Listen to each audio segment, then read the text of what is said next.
पौलुस की ओर से जो परमेश्वर की इच्छा से यीशु मसीह का प्रेरित है।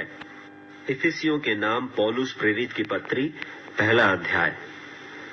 पौलुस की ओर से जो परमेश्वर की इच्छा से यीशु मसीह का प्रेरित है, उन पवित्र और मसीह यीशु में विश्वासी लोगों के नाम जो इफिसुस में हैं,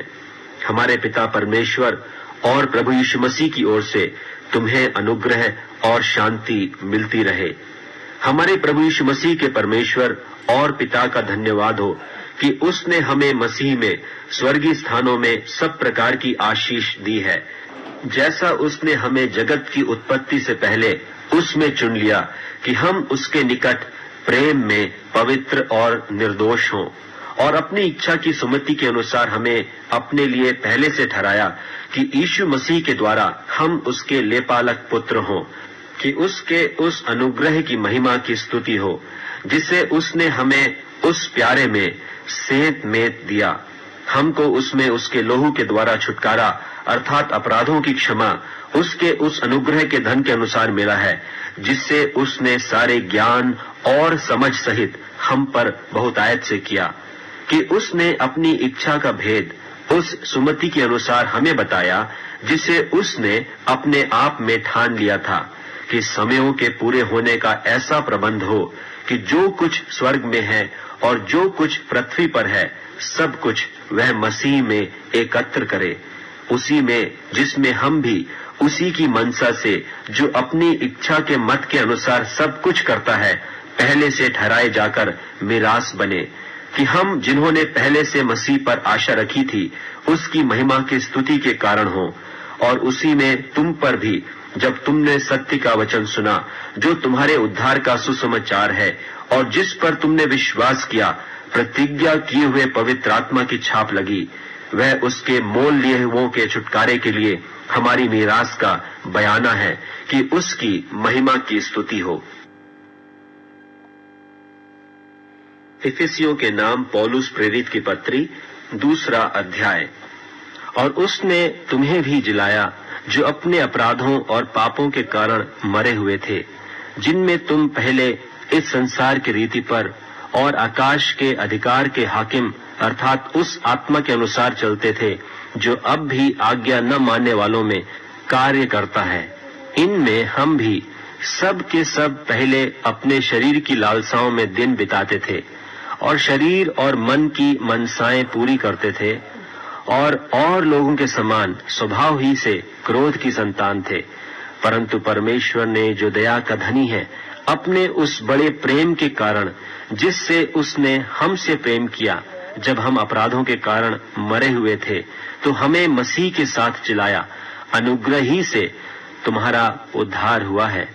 और मसीह यीशु में उसके साथ उठाया और स्वर्गीय स्थानों में उसके साथ बैठाया, कि वह अपनी उस कृपा से जो मसीह यीशु में हम पर है, आने वाले समयों में अपने अनुग्रह का असीम धन दिखाए। क्योंकि विश्वास के द्वारा अनुग्रह ही से तुम्हारा उद्धार हुआ है, और यह तुम्हारी ओर से नहीं वरन परमेश्वर का दान है, और न कर्मों के कारण, ऐसा न हो कि कोई घमंड करे। क्योंकि हम उसके बनाए हुए हैं और मसीह यीशु में उन भले कामों के लिए सृजे गए जिन्हें परमेश्वर ने पहले से हमारे करने के लिए तैयार किया। इस कारण स्मरण करो कि तुम जो शारीरिक रीति से अन्य जाति हो, और जो लोग शरीर में हाथ के किए हुए खतने से खतना वाले कहलाते हैं, वे तुमको खतना रहित कहते हैं। तुम लोग उस समय मसीह से अलग और इस्राएल की प्रजा के पद से अलग किए हुए और प्रतिज्ञा की वाचाओं के भागी न थे, और आशाहीन और जगत में ईश्वर रहित थे। पर अब तो मसीह यीशु में तुम जो पहले दूर थे, मसीह के लोहू के द्वारा निकट हो गए हो। क्योंकि वही हमारा मेल है, जिसने दोनों को एक कर लिया और अलग करने वाली दीवार को जो बीच में थी ढा दिया, और अपने शरीर में बैर अर्थात वह व्यवस्था जिसकी आज्ञाएं विधियों की रीति पर थीं, मिटा दिया, कि दोनों से अपने में एक नया मनुष्य उत्पन्न करके मेल करा दे, और क्रूस पर बैर को नाश करके इसके द्वारा दोनों को एक देह बनाकर परमेश्वर से मिलाए। और उसने आकर तुम्हें जो दूर थे और उन्हें जो निकट थे दोनों को मेल मिलाप का सुसमाचार सुनाया, क्योंकि उसी के द्वारा हम दोनों की एक आत्मा में पिता के पास पहुंच होती है। इसलिए तुम अब विदेशी और मुसाफिर नहीं रहे, परंतु पवित्र लोगों के संगी, स्वदेशी और परमेश्वर के घराने के हो गए, और प्रेरितों और भविष्यद्वक्ताओं की नेव पर, जिसके कोने का पत्थर मसीह यीशु आप ही है, बनाए गए हो, जिसमें सारी रचना एक साथ मिलकर प्रभु में एक पवित्र मंदिर बनती जाती है, जिसमें तुम भी आत्मा के द्वारा परमेश्वर का निवास स्थान होने के लिए एक साथ बनाए जाते हो। इफिसियों के नाम पौलुस प्रेरित की पत्री, 3 अध्याय। इसी कारण मैं पौलुस, जो तुम अन्य जातियों के लिए मसीह यीशु का बंधुआ हूं, यदि तुमने परमेश्वर के उस अनुग्रह के प्रबंध का समाचार सुना हो जो तुम्हारे लिए मुझे दिया गया, अर्थात यह है कि वह भेद मुझ पर प्रकाश के द्वारा प्रकट हुआ, जैसा मैं पहले संक्षेप में लिख चुका हूं, जिससे तुम पढ़कर जान सकते हो कि मैं मसीह का वह भेद कहां तक समझता हूं, जो और समयों में मनुष्यों की संतानों को ऐसा नहीं बताया गया था, जैसा कि आत्मा के द्वारा अब उसके पवित्र प्रेरितों और भविष्यद्वक्ताओं पर प्रकट किया गया है। अर्थात यह कि मसीह यीशु में सुसमाचार के द्वारा अन्य जातीय लोग मिरास में साझी और एक ही देह के और प्रतिज्ञा के भागी हैं, और मैं परमेश्वर के अनुग्रह के उस दान के अनुसार जो उसकी सामर्थ के प्रभाव के अनुसार मुझे दिया गया, उस सुसमाचार का सेवक बना। मुझ पर, जो सब पवित्र लोगों में से छोटे से भी छोटा हूं, यह अनुग्रह हुआ कि मैं अन्य जातियों को मसीह के अगम्य धन का सुसमाचार सुनाऊं, और सब पर यह बात प्रकाशित करूं कि उस भेद का प्रबंध क्या है, जो सबके सृजनहार परमेश्वर में आदि से गुप्त था, ताकि अब कलीसिया के द्वारा परमेश्वर का नाना प्रकार का ज्ञान उन प्रधानों और अधिकारियों पर, जो स्वर्गीय स्थानों में हैं, प्रकट किया जाए, उस सनातन मनसा के अनुसार जो उसने हमारे प्रभु मसीह यीशु में की थी, जिसमें हमको उस पर विश्वास रखने से हियाव और भरोसे से निकट आने का अधिकार है। इसलिए मैं विनती करता हूं कि जो क्लेश तुम्हारे लिए मुझे हो रहे हैं, उनके कारण हियाव न छोड़ो, क्योंकि उनमें तुम्हारी महिमा है। मैं इसी कारण उस पिता के सामने घुटने टेकता हूं, जिससे स्वर्ग और पृथ्वी पर हर एक घराने का नाम रखा जाता है, कि वह अपनी महिमा के धन के अनुसार तुम्हें यह दान दे कि तुम उसके आत्मा से अपने भीतरी मनुष्यत्व में सामर्थ पाकर बलवंत होते जाओ,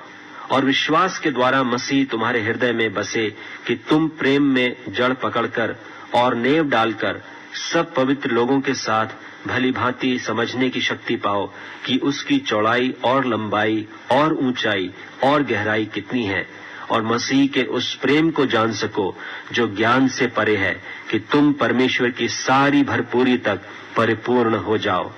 अब जो ऐसा सामर्थ्य है कि हमारी विनती और समझ से कहीं अधिक काम कर सकता है,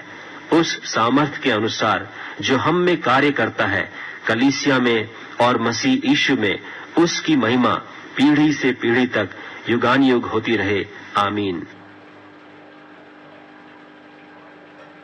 इफिसियों के नाम पौलुस प्रेरित की पत्री, 4 अध्याय।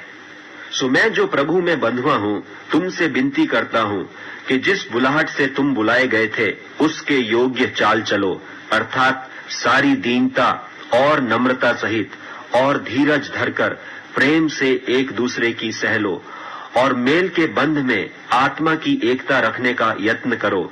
एक ही देह है और एक ही आत्मा, जैसे तुम्हें जो बुलाए गए थे अपने बुलाए जाने से एक ही आशा है, एक ही प्रभु है, एक ही विश्वास, एक ही बपतिस्मा, और सबका एक ही परमेश्वर और पिता है, जो सबके ऊपर और सबके मध्य में और सब में है। पर हम में से हर एक को मसीह के दान के परिमाण से अनुग्रह मिला है। इसलिए वह कहता है कि वह ऊंचे पर चढ़ा और बंधुआई को बांध ले गया और मनुष्यों को दान दिए। उसके चढ़ने से और क्या पाया जाता है केवल यह है कि वह पृथ्वी की निचली जगहों में उतरा भी था, और जो उतर गया यह वही है जो सारे आकाश से ऊपर चढ़ भी गया कि सब कुछ परिपूर्ण करे। और उसने कितनों को प्रेरित नियुक्त करके,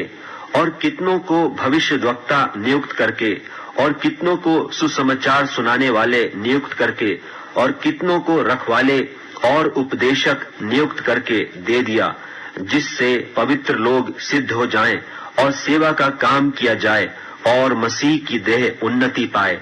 जब तक कि हम सब के सब विश्वास और परमेश्वर के पुत्र की पहचान में एक न हो जाएं और एक सिद्ध मनुष्य न बन जाएं और मसीह के पूरे डील डौल तक न बढ़ जाएं, ताकि हम आगे को बालक न रहें, जो मनुष्यों की ठग विद्या और चतुराई से, उनके भ्रम की युक्तियों की और उपदेश की हर एक बयार से उछाले और इधर उधर घुमाए जाते हों, वरन प्रेम में सच्चाई से चलते हुए सब बातों में उसमें जो सिर है अर्थात मसीह में बढ़ते जाएं, जिससे सारी देह हर एक जोड़ की सहायता से एक साथ मिलकर और एक साथ गठकर उस प्रभाव के अनुसार जो हर एक भाग के परिमाण से उसमें होता है,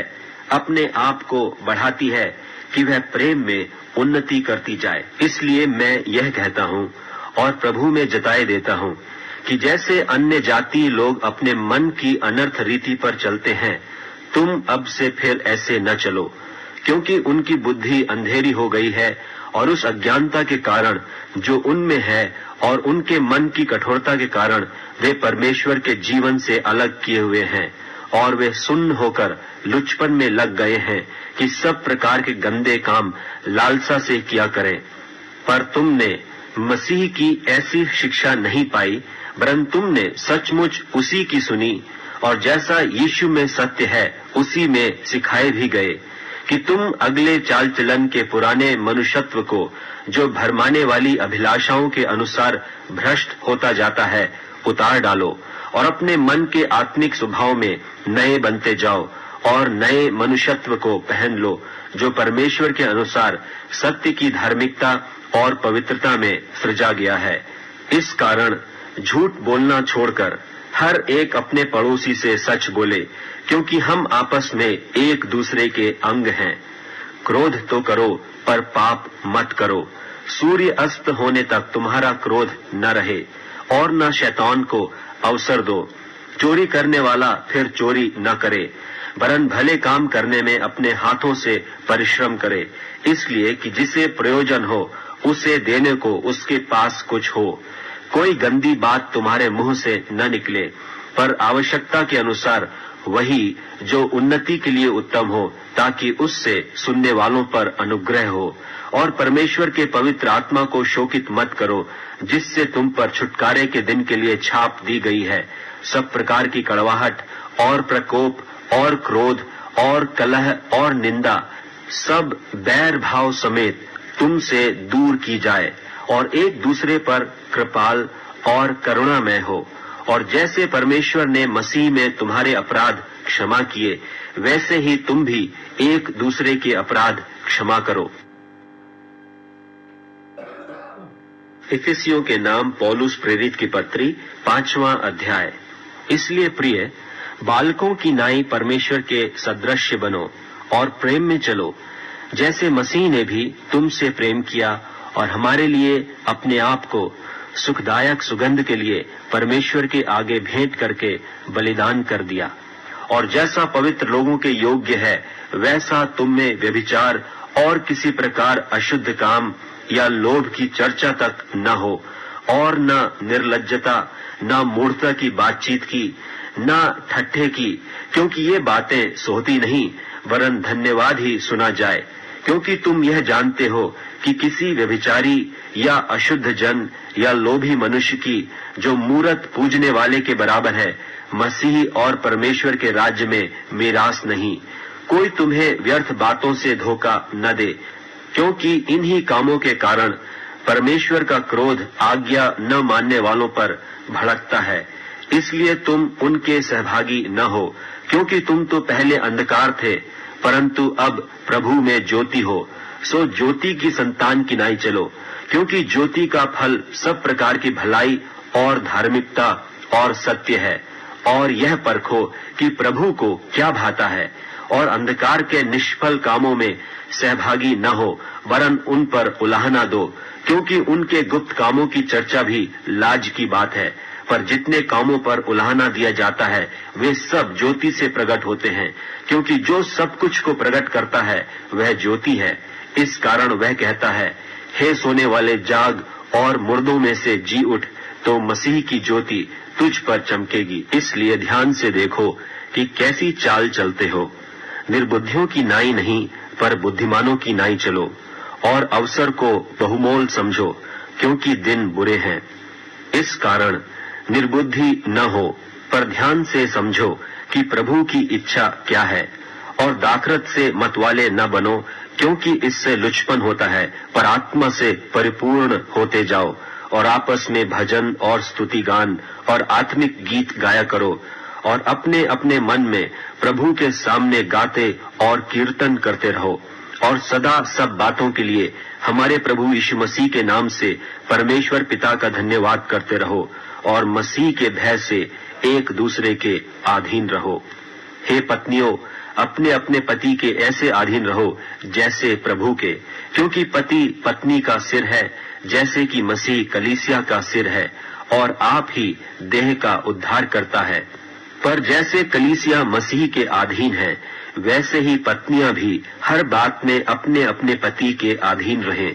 हे पतियों, अपनी अपनी पत्नी से प्रेम रखो, जैसा मसीह ने भी कलीसिया से प्रेम करके अपने आप को उसके लिए दे दिया, कि उसको वचन के द्वारा जल के स्नान से शुद्ध करके पवित्र बनाए, और उसे एक ऐसी तेजस्वी कलीसिया बनाकर अपने पास खड़ी करे, जिसमें न कलंक, न झुर्री, न कोई और ऐसी वस्तु हो, वरन पवित्र और निर्दोष हो। इसी प्रकार उचित है कि पति अपनी अपनी पत्नी से अपनी देह के समान प्रेम रखे। जो अपनी पत्नी से प्रेम रखता है वह अपने आप से प्रेम रखता है, क्योंकि किसी ने कभी अपने शरीर से बैर नहीं रखा, वरन उसका पालन पोषण करता है, जैसा मसीह भी कलीसिया के साथ करता है, इसलिए कि हम उसकी देह के अंग हैं। इस कारण मनुष्य माता पिता को छोड़कर अपनी पत्नी से मिला रहेगा, और वे दोनों एक तन होंगे।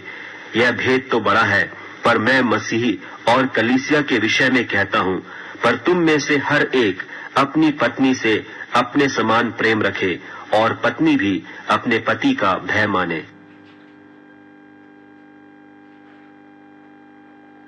इफिसियों के नाम पौलुस प्रेरित की पत्री 6वां अध्याय। हे बालकों, प्रभु में अपने माता पिता के आज्ञाकारी बनो, क्योंकि यह उचित है। अपनी माता और पिता का आदर कर। यह पहली आज्ञा है, जिसके साथ प्रतिज्ञा भी है कि तेरा भला हो और तू धरती पर बहुत दिन जीवित रहे। और हे बच्चे वालों, अपने बच्चों को रिस न दिलाओ, परंतु प्रभु की शिक्षा और चेतावनी देते हुए उनका पालन पोषण करो। हे दासों, जो लोग शरीर के अनुसार तुम्हारे स्वामी हैं, अपने मन की सीधाई से डरते और कांपते हुए जैसे मसीह की, वैसे ही उनकी भी आज्ञा मानो। और मनुष्यों को प्रसन्न करने वालों की नाई दिखाने के लिए सेवा न करो, पर मसीह के दासों की नाई मन से परमेश्वर की इच्छा पर चलो, और उस सेवा को मनुष्यों की नहीं परंतु प्रभु की जानकर स्वेच्छा से करो, क्योंकि तुम जानते हो कि जो कोई जैसा अच्छा काम करेगा, चाहे दास हो चाहे स्वतंत्र, प्रभु से वैसा ही पाएगा। और हे स्वामियों, तुम भी धमकियां छोड़कर उनके साथ वैसा ही व्यवहार करो, क्योंकि जानते हो कि उनका और तुम्हारा दोनों का स्वामी स्वर्ग में है, और वह किसी का पक्ष नहीं करता। निदान प्रभु में और उसकी शक्ति के प्रभाव में बलवंत बनो। परमेश्वर के सारे हथियार बांध लो, कि तुम शैतान की युक्तियों के सामने खड़े रह सको, क्योंकि हमारा यह मल्ल युद्ध लोहू और मांस से नहीं, परंतु प्रधानों से और अधिकारियों से और इस संसार के अंधकार के हाकिमों से और उस दुष्टता की आत्मिक सेनाओं से है जो आकाश में है। इसलिए परमेश्वर के सारे हथियार बांध लो, कि तुम बुरे दिन में सामना कर सको और सब कुछ पूरा करके स्थिर रह सको। सो सत्य से अपनी कमर कसकर और धार्मिकता की झिलम पहनकर और पांव में मेल के सुसमाचार की तैयारी के जूते पहनकर और उन सब के साथ विश्वास की ढाल लेकर स्थिर रहो, जिससे तुम उस दुष्ट के सब जलते हुए तीरों को बुझा सको, और उद्धार का टोप और आत्मा की तलवार जो परमेश्वर का वचन है ले लो,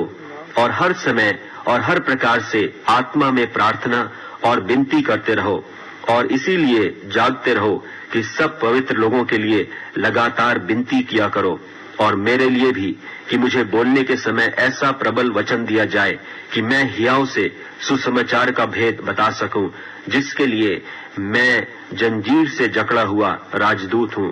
और यह भी कि मैं उसके विषय में जैसा मुझे चाहिए हियाव से बोलूं। और तखिकुस जो प्रिय भाई और प्रभु में विश्वास योग्य सेवक है, तुम्हें सब बातें बताएगा कि तुम भी मेरी दशा जानो कि मैं कैसा रहता हूं। उसे मैंने तुम्हारे पास इसीलिए भेजा है कि तुम हमारी दशा को जानो और वह तुम्हारे मनों को शांति दे। परमेश्वर पिता और प्रभु यीशु मसीह की ओर से भाइयों को शांति और विश्वास सहित प्रेम मिले। जो हमारे प्रभु यीशु मसीह से सच्चा प्रेम रखते हैं, उन सब पर अनुग्रह होता रहे।